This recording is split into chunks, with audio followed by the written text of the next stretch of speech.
Hai semua, selamat datang di channel Alan Winanda. Honda Brio Satya facelift tahun 2024 sudah ada di samping saya, dan dia varian yang Satya yang ada di segmen LCGC, yang mana Honda Brio itu salah satu mobil yang paling laris penjualannya yang ada di Indonesia, dan bahkan dia pernah mengalahkan mobil yang punya predikat sejuta umat, yaitu Toyota Avanza selama beberapa tahun. Itu satu Indonesia paling laris adalah Honda Brio Satya, dan juga gabungan dengan Satya dan RS tentunya ya. Dan tentunya dia juga terlaris di jajaran mobil-mobil Honda yang lainnya. Nah, apakah dia masih menjadi yang terlaris dan bagaimana perubahannya setelah facelift? Simak videonya sampai selesai. Honda Brio Satya facelift tahun 2024.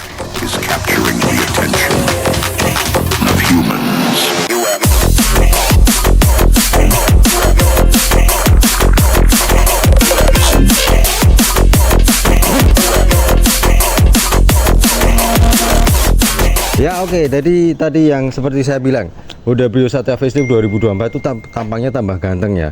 Nah, kenapa sih dia di kelasnya atau di segmen LCGC itu jadi yang paling laris? Yang pertama tentunya tidak lain dan tidak bukan adalah karena brandnya ya.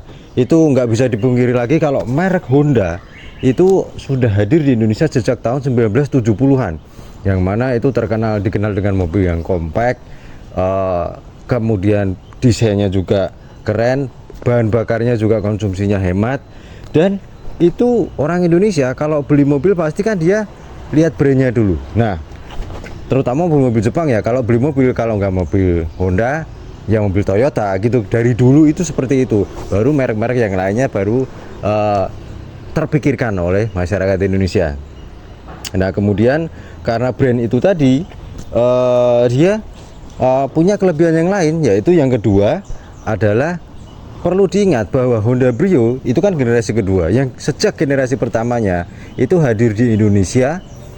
Dia bukan sebuah LCGC tapi sebuah city car hatchback, yang mana kelasnya ada di atasnya LCGC. Baru setelah ada peraturan pemerintah itu sekitar 2013 atau 2014 mengeluarkan LCGC, Honda menurunkan grade dari Honda Brio, tapi cuma mendowngrade aja. Jadi mengurangi beberapa kelengkapan, aksesoris dan juga fitur.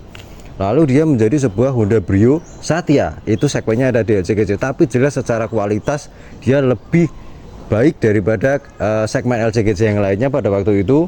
Tentunya itu juga terbawa di generasi kedua dari Honda Brio.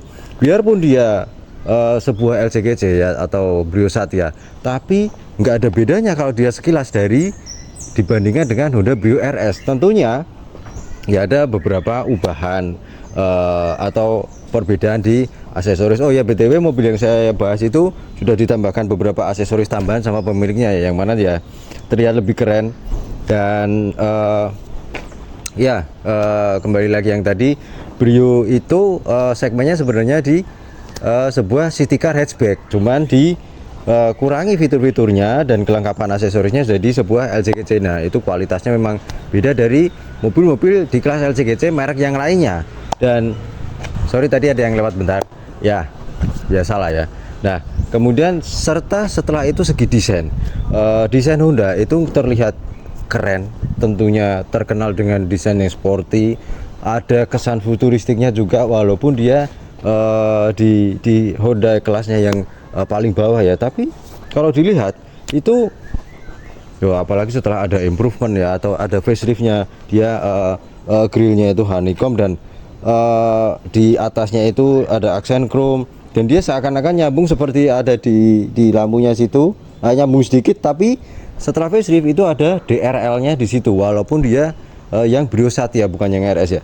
Kalau lampu memang dia masih halogen biasa, multi reflektor. Kemudian sebenarnya dia nggak pakai fog lamp setahu saya kalau yang Satya, tapi dia sudah ditambahkan fog lamp LED sama pemiliknya, dan ada aksesoris tambahan juga itu. Jadi kelihatan tambah keren ya. Nah, kita lihat aja langsung mesinnya, karena mesin Honda Brio itu juga punya kelebihan dibanding kompetitor yang lainnya. Oke. Bentar. Ya, itu dia. Panas. Oke, jadi Honda Brio itu menggunakan mesin L12 kodenya dari Honda. Dia 1200 cc 4 silinder iVTEC SOHC dengan tenaga 90 PS atau sekitar 89 HP, torsinya 110 Nm. Yang mana dia masih menggunakan mesin 4 silinder. Sedangkan pesaingnya yang lainnya di brand-brand kompetitornya itu kebanyakan menggunakan mesin 3 silinder. Ya kita tahu lah ya, 3 silinder itu pasti getarannya akan lebih terasa. Kemudian deru mesinnya juga raungannya seperti ya kayak agak kesiksa gitu ya. Tapi di 4 silinder itu jelas punya kelebihan lebih halus, lebih enak dikendarai, tentunya menambah kenyamanan pada saat kita berkendara. Nah, itu sudah ada modul ABS-nya juga, karena biarpun dia Satya tapi sudah dibekali dengan rem fitur safety di bagian remnya itu ABS dan EBD. Nanti akan kita lihat dan performa mesinnya seperti apa.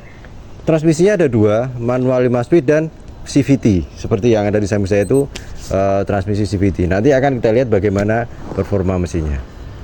Di bagian samping Honda Brio, nah itu kelihatan seperti yang tadi saya bilang udah ditambah aksesoris sama pemiliknya. Sebenarnya nggak usah dimodif aja udah kelihatan keren.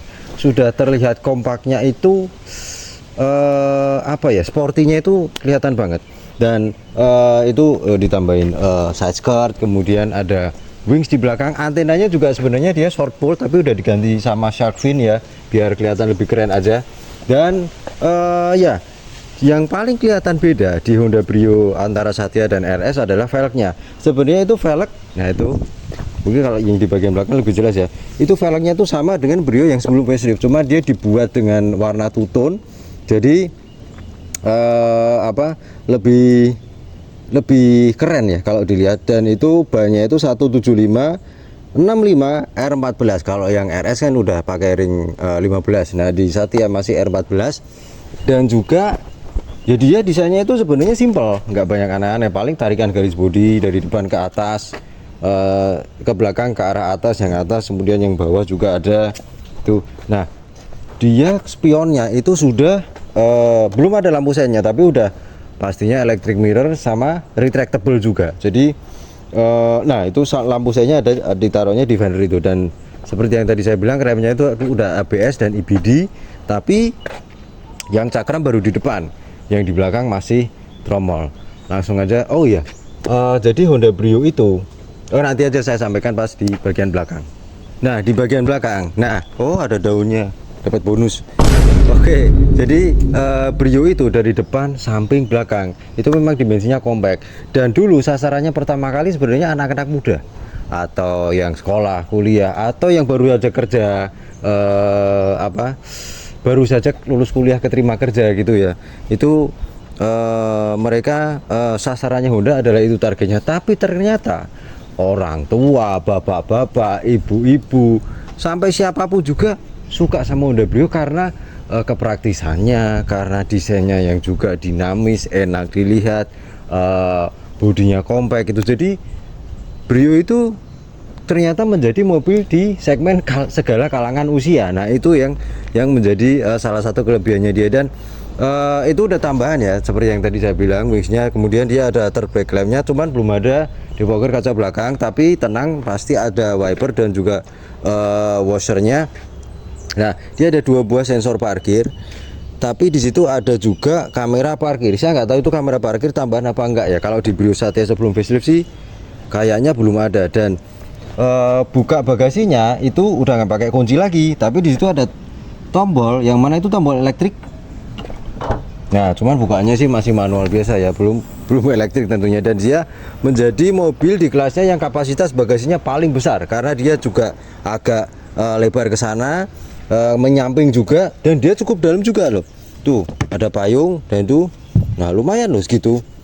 Nah, kemudian di situ ada toolkit, kotak P3K, ban serepnya itu ban serep ring 14 tapi masih velg kaleng biasa. Dan dongkrangnya juga ada di situ juga sama kunci-kuncinya. Nah, itu kalau mau bawa barang yang agak banyak tentunya bisa dilipat itu jok samping jok belakangnya. Cuma dia pelipatannya masih jadi satu ya, tuh kayak gitu. Nah, itu biarpun nggak rata lantai banget, tapi lumayan lah bisa nambah space untuk bawa barang yang lebih banyak. Langsung aja kita lihat ke dalam, soalnya pas lagi panas banget. Nah, di bangku belakang Hyundai Brio, biarpun dari luar dimensinya itu kompak, di dalam itu untuk tinggi saya yang 170 cm, itu depan tentunya udah saya set sama posisi nyetir saya. Itu masih lega loh legroomnya. Tuh, kaki masih bisa di telapak kaki di bawah jok depan. Headroomnya juga masih cukup banyak. Kemudian ada itu pegangan tangan. Sorry, agak batuk soalnya. Nah, kalau bahan joknya sendiri emang dari bahan fabric. Kemudian di depan tuh ada kantong penyimpanan 2 juga di kanan kiri. Bahannya masih dari plastik keras. Ada speaker. Udah sih. Dia nggak ada armrestnya, tapi ada headrestnya 3. Jadi kalau duduk di tengah, coba deh. Rasanya masih cukup proper juga loh, biarpun tidak seempuk yang di sampingnya, tapi cukup empuk juga. Dan dia nggak ada tonjolannya, ada cuma kecil di situ karena dia penggerak roda depan. Oh ya, tadi saya lupa bilang dia penggerak roda depannya. Tentunya pastinya udah tahu pas lagi bahas mesin tadi. Armrestnya ada 3 dan seat beltnya itu yang pinggir-pinggir itu 3 titik, sama yang seat belt tengahnya bentar, seat belt tengahnya nggak dapat seat belt tengah dia kayaknya. Oh iya bener, belum dapat seat belt tengah. Jadi kalau nggak dianjurkan duduk di tengah ya, karena secara safety-nya mungkin kurang. Udah sih itu aja, simple. Langsung aja kita bahas di depan seperti apa rasanya.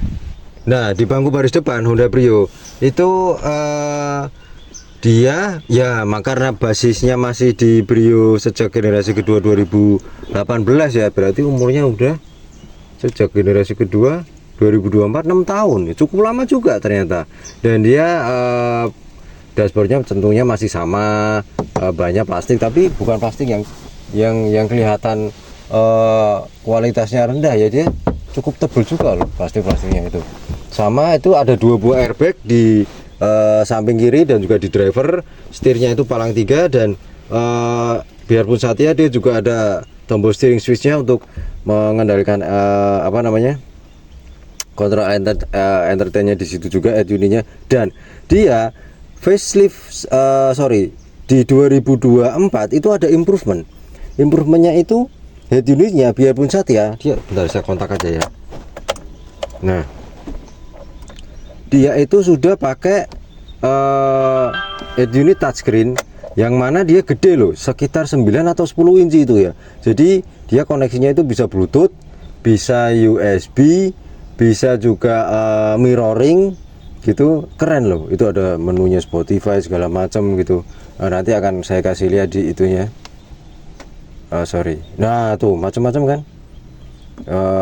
menunya. Nah tuh ada aux, ada. Nah, dia bisa koneksi sama gadget kita juga, jadi menyenangkan. Di sebelahnya itu tombol hazard. Nah, di bawah itu AC-nya itu sudah digital dan dia cukup lengkap juga. Biarpun di situ ada speed fan, temperatur, on off, sama di situ max cool. Kalau langsung pengen dingin AC-nya, itu arah semburan AC-nya bisa ke kepala atau kaki dan kepala. Pengaturan arah semburannya memang nggak lengkap banget, tapi cukup lumayan lah untuk mobil di kelasnya. Dan di situ ada tempat penyimpanan, di situ ada lagi juga power outlet 12 volt, cup holder 2 di situ.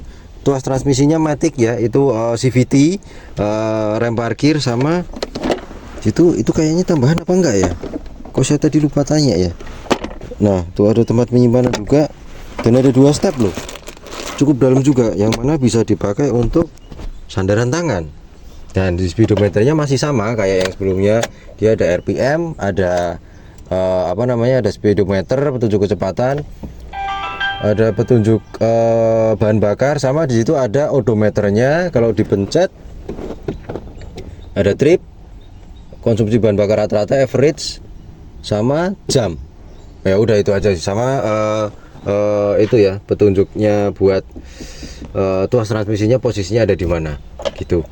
Lainnya sih masih sama aja. Nah, itu ada tombol fog lampnya tadi di situ, cuman fog lampnya itu sebenarnya nggak ada ya, tapi dipasang lagi sama pemiliknya. Ada bahannya di situ juga dari plastik keras. Power window-nya auto cuma di driver dan itu auto down. sama auto up. Sip, gujab Honda. Karena biasanya mobil-mobil itu auto down aja atau auto up aja, tapi dia auto down sama auto up juga. Spionnya retractable, pengaturan spion elektrik, dan window lock sama door locknya juga ada di situ juga. Kantong penyimpanan speaker. Langsung aja kita bawa jalan mobilnya, start dulu. Tuh kan, enaknya mesin 4 silinder, udah starternya halus, pas idle up stasioner juga halus. Nah itu yang bisa menambah kenyamanan berkendara tentunya. Kita nyalakan AC, kita bawa jalan mobilnya.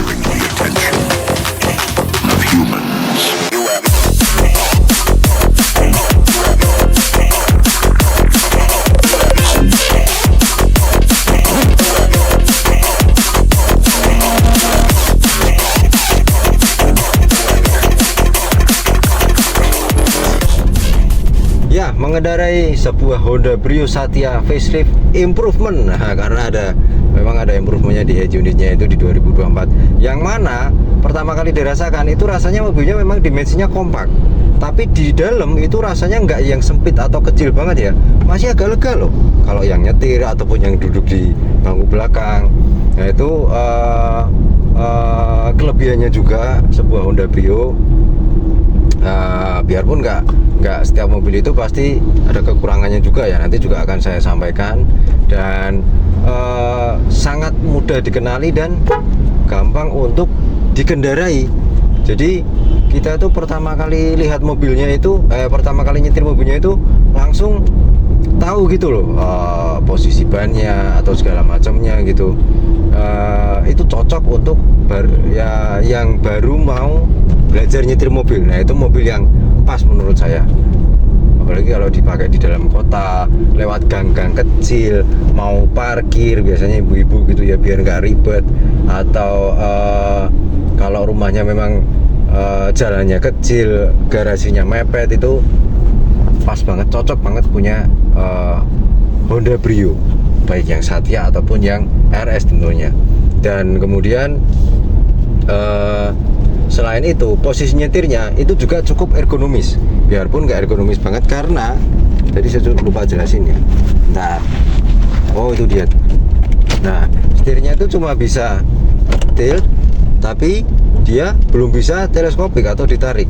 Nah, cuma bisa tilt aja. Tapi walaupun begitu, posisi tangan saya itu cukup pas, posisi kaki saya juga pas. Mungkin kalau tingginya di atas saya agak ngerasa kurang pas ya, tapi kalau untuk tinggi 170 cm sih nggak masalah. Dan joknya sendiri juga cukup empuk di situ, biarpun saya supportnya kurang ya, tapi lumayan cukup menyangga badan saya dengan baik juga. Kemudian visibilitas ke depan juga sangat jelas, kacanya itu dari depan, samping, belakang, lihat spion di tengah ke belakang juga jelas banget, nggak ada kendala, nggak ada masalah apa-apa sama sekali. Pilar A-nya memang agak lebar, tapi blind spotnya masih aman, masih minim, jadi masih bisa ditolerir lah dalam hal itu tadi. Dan kemudian saya lagi lewat di jalan cor ya, itu suspensinya memang sedikit kaku, tapi bukan keras. Jadi kaku sama keras itu beda. Dia itu masih bisa ngayun, masih terasa nyaman juga, walaupun bukan ternyaman di kelasnya ya, tapi dia masih memberikan sebuah kenyamanan di kelas mobil compact, city car hatchback ataupun sebuah LCGC, Brio RS atau Brio Satya itu. Nah, kena jalan aspal yang nggak rata, yang ada keritingnya, kemudian nah itu ada sedikit. Nah itu juga rasanya masih enak loh kalau untuk kita pakai aktivitas sehari-hari. Dan dia itu kenapa suspensinya tadi sedikit kaku, karena untuk memberikan unsur atau kesan fun to drive. Nah itu kan memang ada deg-deg gitu ya, tapi nggak masalah kalau buat saya. Nah untuk mobil di kelasnya itu jelas masih bisa memberikan kenyamanan. Jadi dia supaya masih bisa memberikan kesan atau unsur fun to drive. Walaupun seperti kita tahu mobil-mobil Honda itu pasti pengendaliannya itu enak, handlingnya. Kemudian apalagi kalau udah Civic ke atas gitu ya, itu tajam untuk pengendaliannya gitu. Nah di Brio itu juga masih ada kesan sportinya juga gitu, Vantu Drive-nya. Jadi kalau kita pakai untuk aktivitas sehari-hari, ya paling tidak itu bisa menambah semangat kerja kita, semangat aktivitas kita setiap harinya. Dan jalan depan tuh pas lagi sepi, kita sekalian coba performa mesinnya seperti apa. Kita gas, saya lari 40. Nah, wah, enak loh, beneran. Jadi dia tenaganya 89 HP atau 90 PS, torsi 110 Nm. Kalau udah di atas 2500 RPM itu torsinya itu terasa. Baru di putaran tengah sampai ke atas itu tambah kerasa lagi, tenaganya keluar banget. Dan yang mana itu menambah ya tadi seperti saya bilang, feel sportinya, fun to drive-nya. Di samping ditambah lagi pengendaliannya yang enak, stabil. Kalau dipakai kecepatan tinggi, manuver belok kenceng gitu juga masih bisa rasanya tuh napak di aspal daripada mobil di kelas yang sama tapi dari brand yang lainnya. Nah, kemudian dia itu memang di putaran bawah itu ada sedikit jedanya atau lag. Nah, karena dia menggunakan transmisi CVT, itu merupakan salah satu ciri khas CVT karena untuk efisiensi bahan bakar tentunya. Tapi kelebihannya jelas penyaluran tenaganya ke roda itu terasa cukup smooth, cukup halus. Jadi nggak yang menghentak banget seperti torque converter gitu ya. Itu menambah kenyamanan juga pas kita lagi jalan. Nah, kemudian untuk feel remnya sendiri juga enak, ditoel dikit gitu, remnya udah pakem tapi nggak ngagetin, apalagi sampai ngunci ya, karena dia udah ada ABS NEBD. Jadi safety juga. Konsumsi bahan bakarnya dong, dilihat dong tuh, dari tadi dipakai pas Semarang lagi panas-panasnya, pas jalannya juga kombinasi ya rutenya gitu, macet, kadang lancar, kadang di traffic light juga agak rame, itu masih bisa dapat angka 1:15,1 km per liter. Nanti biar di footage aja.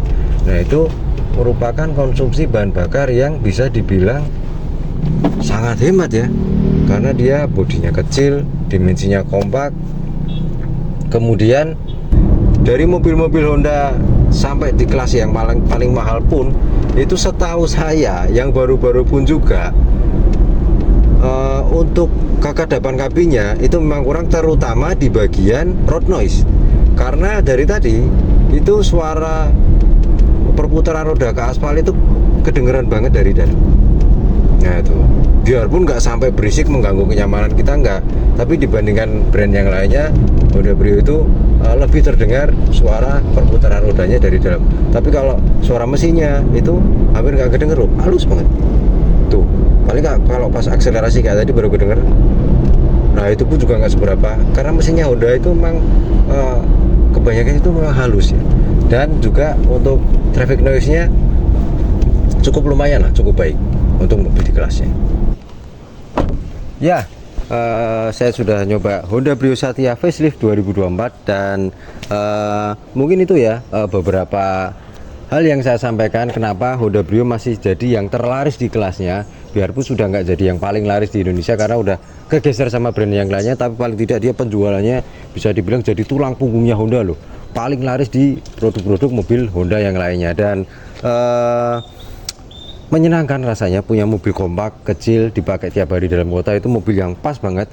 Dari segala kalangan usia ternyata suka sama Honda Brio karena beberapa kelebihannya tadi yang tentunya bisa mengimbangi atau menutupi kekurangan dari Honda Brio tersebut tadi yang sudah saya sampaikan. Dan untuk mobil tersebut pajaknya itu plat B Bekasi ya, itu sekitar 2.500.000 atau 2.600.000-an lah, sekitar segituan tiap tahunnya. Tentunya itu pajak yang masih terjangkau ya untuk mobil per tahunnya di tahun 2024, dan harganya juga masih di bawah 200 jutaan kalau mau beli Honda Brio. Selain yang RS, karena RS harganya sudah di atas 200 jutaan rupiah. Oke, sekian video dari saya tentang Honda Brio Satya facelift tahun 2024. Jangan lupa subscribe, like, share video ini ke media sosial Anda, dan klik gambar lonceng notifikasi agar bisa menerima notifikasi video-video terbaru dari saya. Terus kalau mau komentar di bawah, sampaikan pendapat Anda tentang Honda Brio, atau yang punya Brio, yang pernah punya, silakan share, kita belajar bareng-bareng. Terima kasih telah menyaksikan, sampai jumpa pada video yang lainnya.